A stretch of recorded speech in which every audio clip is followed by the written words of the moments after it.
Hello everyone, welcome back to Durana academy. आप अच्छी तरह जानते हैं कि हमने इक्वेशन ऑफ मोशन स्टडी कर लिया है और साथ ही साथ इक्वेशन ऑफ मोशन की हेल्प से हमने कुछ न्यूमेरिकल भी सॉल्व किए थे।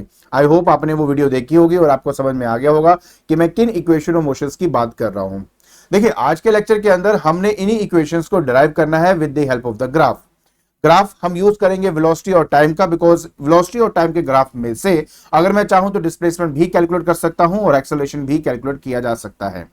तो अगर ये जानना है कि ये कैसे होता है तो वीडियो को एंड तक जरूर देखें। और अगर आपको ये वीडियो पसंद आती है इसको लाइक करें और चैनल पे नए हो तो प्लीज इसको सब्सक्राइब जरूर करें। ऊपर जितने चैनल और जो पेजेस दिए गए हैं उनके जो लिंक है डिस्क्रिप्शन बॉक्स में डाल दिए हैं। तो बिना कोई टाइम वेस्ट किए चलिए शुरू करते हैं।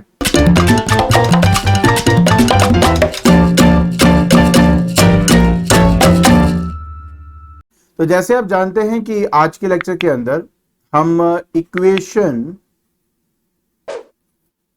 ऑफ मोशन, ठीक है, इसको डिराइव करने वाले हैं। तो पहले हम ये देख लेते हैं कि इक्वेशन ऑफ मोशन है कौन कौन सी। सबसे पहले आता है v equal to u plus a t. दूसरे नंबर पे हमारे पास है s equal to u t plus half a t square. तीसरे नंबर पे हमारे पास आता है v square minus u square equal to 2as। तो यहां जो v आप देखते हो इसको हम बोलते हैं फाइनल वेलोसिटी, मतलब आफ्टर सम टाइम जो किसी की वेलोसिटी होती है वो होती है फाइनल वेलोसिटी। ये होती है इनिशियल वेलोसिटी, ये है इनिशियल वेलोसिटी। ये है आपकी एक्सेलरेशन, ये आपकी एक्सेलरेशन है। और ये जो आप देख रहे हो ये आपका टाइम है। तो नीचे वाले में ये जो s आप देखते हो इसको हम डिस्प्लेसमेंट कहते हैं।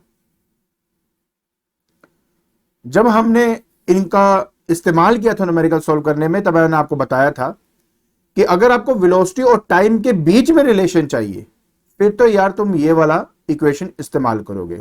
ये एक्चुअली वेलोसिटी टाइम इक्वेशन हम इसको कहते हैं।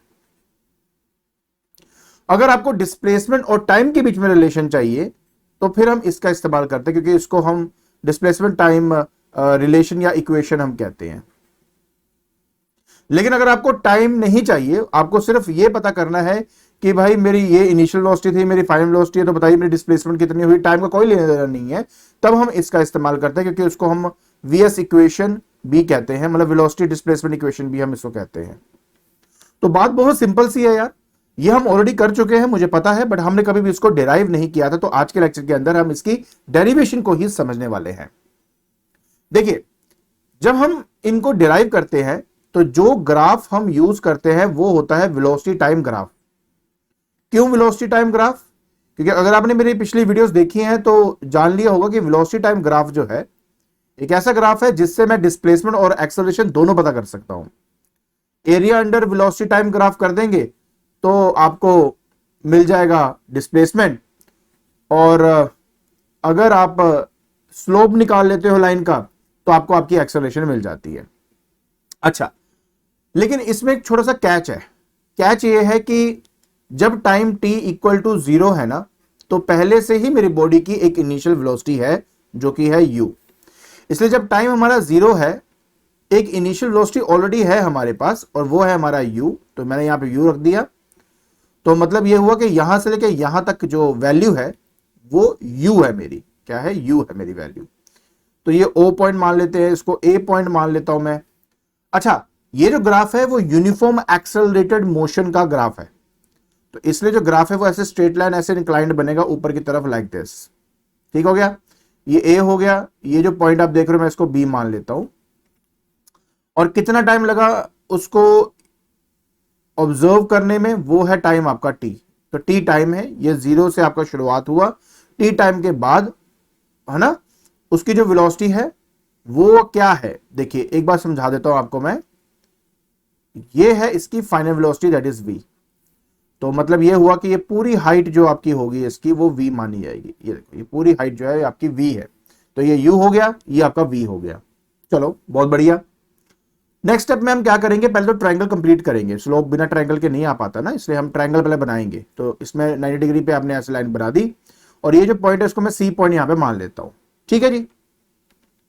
अब क्या करना है, इसको आपने समझना है कि इक्वेशन कैसे फाइंड आउट करते हैं इस ग्राफ से।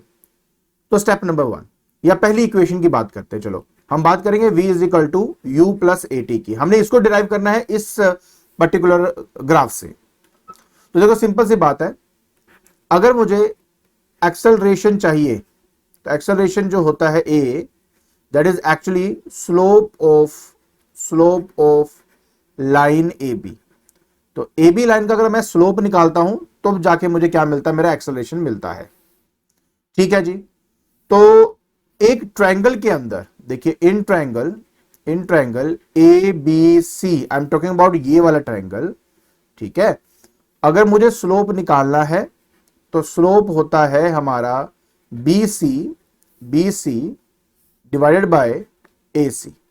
ठीक है, मतलब change in y upon change in x होता है ना, तो मैंने आपको ऑलरेडी बताया हुआ है इसके बारे में। ठीक है, मैं सीधा आपको करके दिखा रहा हूं अब कि ये होता है B C divide by A सी।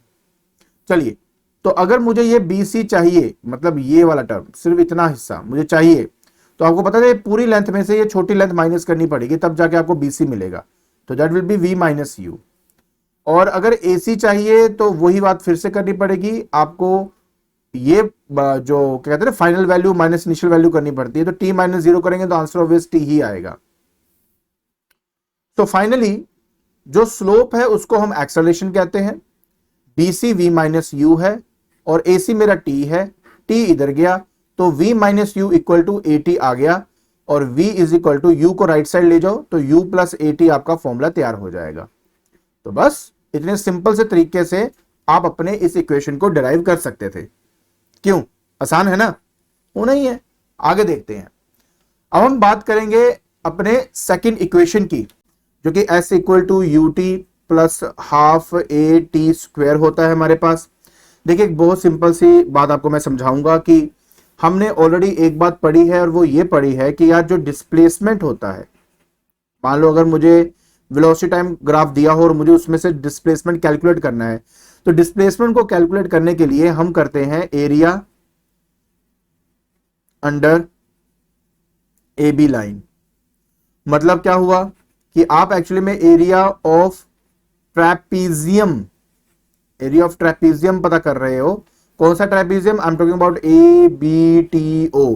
तो ये सारा जो आप देख रहे हो ना, इसका जो एरिया होगा वो एक्चुअली में डिस्प्लेसमेंट कैलकुलेट करके हमें देगा। तो डिस्प्लेसमेंट को हम एस से रिप्रेजेंट करते हैं, तो s will be equal to the area of the trapezium A B T O. अब यार देखो, जहां तक हमें एरिया ऑफ ट्रेपीजियम की बात करें तो वो हमें पता है half into sum of parallel sides into distance between parallel sides. तो अगर ये मुझे पता है तो ध्यान से देखना, मैं क्या करूंगा, हाफ इंटू पैरेलल साइड कौन सी है, ए ओ एंड बी टी, ये दोनों पैरेलल हैं, तो इनकी जो लेंथ होगी वो मुझे यहां लिखना है। तो ए ओ की लेंथ है u और बी टी की लेंथ है v, लो जी लगा दिया, इंटू इन दोनों पैरेलल लाइन के बीच की जो लेंथ है वो क्या है, वो हमारी t है, तो यहां पे t आ गया। लेकिन यार अभी तो हमने करके हटे हैं कि v is equal to u plus a t होता है, तो इस v को मैं इस वाले वैल्यू में सब्स्टिट्यूट कर दूंगा, तो मेरा आंसर आएगा हाफ इंटू यू प्लस फिर you plus a T into T हो जाएगा। देखो अब यहां पे हाफ तो मैंने कर दिया, u प्लस यू बन जाएगा 2u, और साथ में मेरे पास आ जाएगा ए टी इंटू टी। अब हाफ और टी दोनों को हर एक से मल्टीप्लाई कर दो, तो अगर आप ध्यान से इसको करेंगे आपका आंसर आ चुका है। देखिए 2 से 2 कटेगा और टी ये मल्टीप्लाई होगा, तो that will B you t plus 1/2 यहां लगेगा ही लगेगा, साथ में a तो है ही है, और t इंटू टी करेंगे तो टी स्क्वायर बन जाएगा, और फाइनली मेरी इक्वेशन यहां से डिराइव हो जाएगी। देखिए कितना ज्यादा आसान था, कुछ भी नहीं करना था। ग्राफ है, उस ग्राफ का आपने क्या निकालना है, एरिया अंडर कर्व। जैसे एरिया अंडर कर्व आप करेंगे आपको आपका रिक्वायर्ड आंसर मिल जाएगा। क्लियर ना? आ गया? मुझे पता आ गया, कोई टेंशन नहीं है। चलिए अब आपको मैं आपके थर्ड इक्वेशन की डेरिवेशन की तरफ लेके चलता हूं। तो सबसे पहले हमारा ग्राफ, जैसे मैंने आपको कहा कि यही रहेगा, ग्राफ में कोई भी मतलब चेंज नहीं है। तो देखो तीसरा जो हमारा इक्वेशन है जो हमें डिराइव करना है वो है v square minus u square equal to 2as। अब देखो ग्राफ में आपको साफ साफ दिखाई दे रहा है कि यहां पर टाइम नहीं है। तो क्योंकि टाइम नहीं है तो मुझे टाइम को रिप्लेस करना पड़ेगा, सिंपल सी बात है।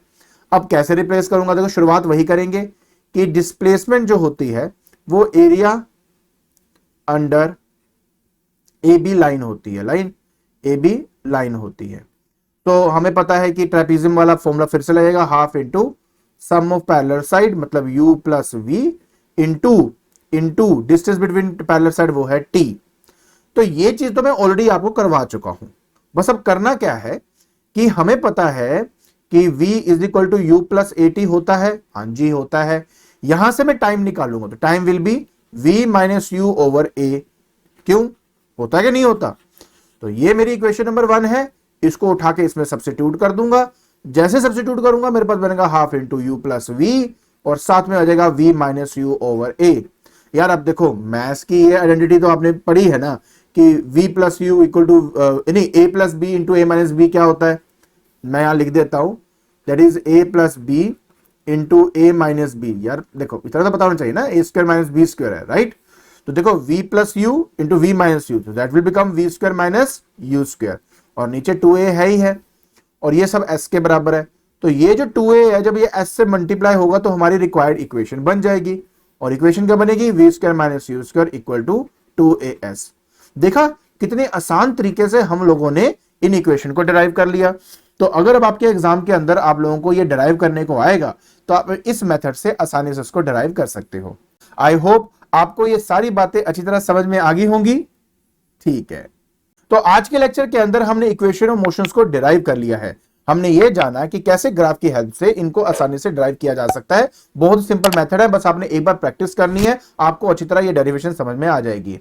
और हाँ, अगर आपको ये वीडियो पसंद आ रही है तो प्लीज यार इसको लाइक करें, शेयर करें अपने फ्रेंड्स के साथ। आज के लिए बस इतना ही। Thank you so much.